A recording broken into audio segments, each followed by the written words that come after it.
What is going on, everyone, and welcome to my review of Furiosa, a Mad Max saga. This is the latest film in the Mad Max franchise, and they have all been directed by George Miller, which is quite incredible because the first one came out in 1979. Beyond Thunderdome was co-directed, I believe, with another person, but still that is a George Miller film. It is his vision, his idea, and I'll just say, first off, it is damn impressive that this man has maintained a passion for this franchise and has kept it going from over 50, coming up to 50 years. Not really, 45 years it would be now. So, very impressive.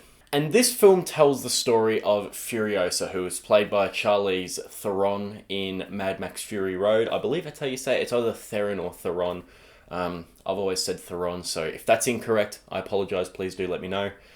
But I wasn't a big fan of Fury Road, contrary to most people. I thought the action was mostly quite good.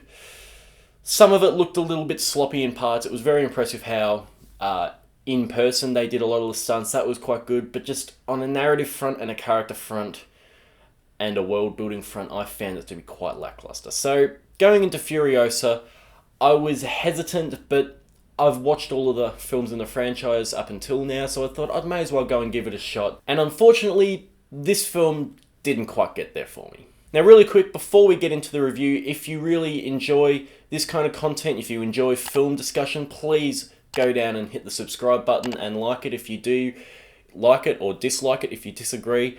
And let me know in the comments. Tell me why I'm wrong about Furiosa and Fury Road, or tell me if you agree. So, if you enjoyed this, please consider going and checking out some of my other videos as well, because I'm having a lot of fun with this. Anyway, let's get into the review. So first of all, if you are going to check this out, please do check it out in the cinema. It is really a cinema experience film. The sound design in this film is immaculate. I really, really like that you can feel the seats vibrating underneath you. You can almost smell the hot desert air. It really is a big screen film, and I can say for sure that it would not be the same at home. A lot of the action in this film is really, really well done too. It's not... I think it improves on Fury Road in parts, but in other parts it doesn't. For example, I think Fury Road, the edit was a bit frantic in parts to the point that it was like a little bit disorientating. This film feels a lot smoother, but at the same time, it does feel a bit more polished with CGI, so it kind of removes some of the immersion from Fury Road. You can kind of tell some things, they look a little bit iffy in parts. But for the most part, the action is really solid. There are some scenes that are really, really intense and well crafted. There's one with Furiosa underneath the war rig, which is in the trailers, and that's definitely one of the standout scenes from the film. Chris Hemsworth as Dementus was great. Now, I've seen barely any of his films. I'm not a Marvel person, so I've actually never watched any of those films of his, so I was really pleasantly surprised to see a good role from him. Just a bit more experience, a bit more knowledge with what he can do as an actor. He's both quite funny, but never really goes over the top with the funniness. He doesn't actually feel like comic relief. He's funny, but he is menacing and intimidating and a really, really sick villain. I was a big fan of his, and he really shows off his acting chops in this film. And he has a monologue in the film, which is probably the most impressive part of the film, in my opinion. It's not any of the action sequences. It's really, really thought-provoking and astounding. I thought Chris Hemsworth was fantastic as Dementus. I like the fact that this film actually kind of expands on what Mad Max has become. Now, we'll get into that later. I'm not a huge fan of what it has become, but I do like the fact that it does provide a lot of context for things that happen in Fury Road. It makes me appreciate Fury Road more retroactively, and I do like that you do really feel the scope of this world.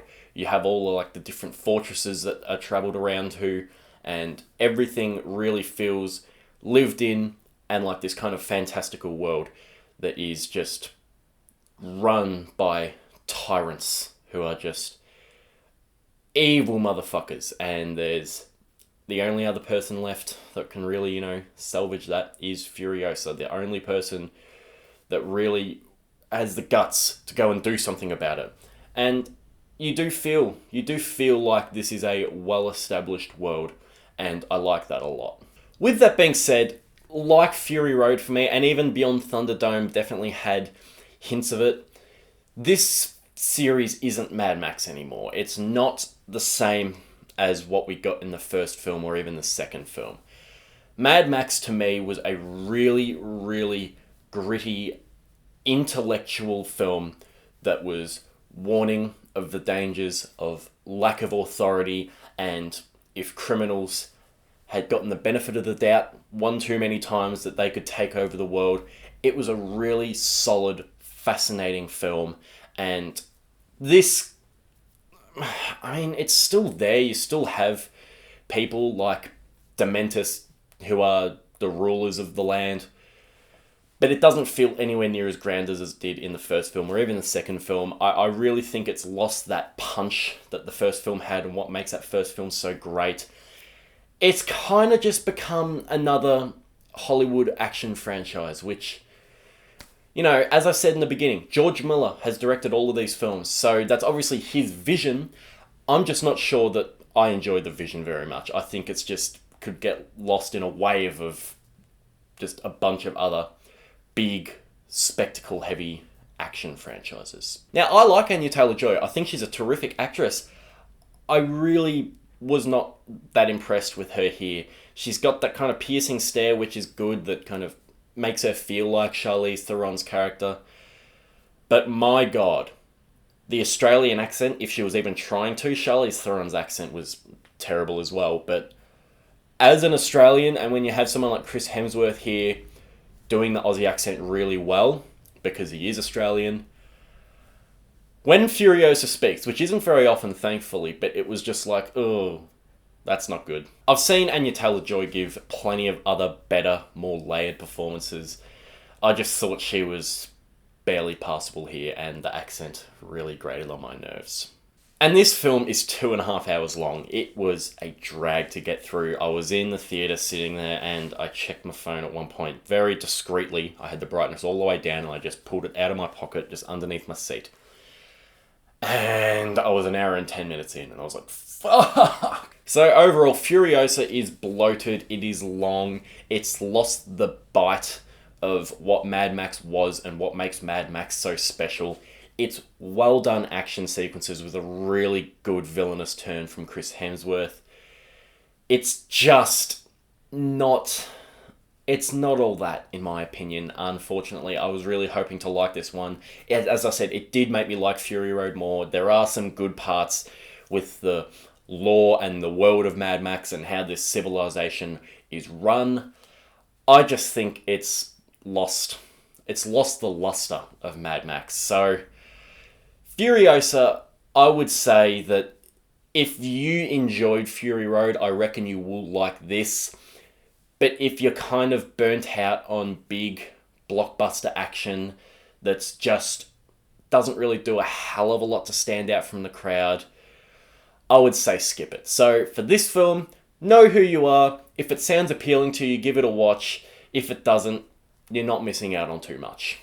So that was my review of Furiosa, a Mad Max saga. Let me know what you thought of this film. Tell me why I am wrong, please, because I'm in the minority here with not really caring for this film that much, and same with Fury Road.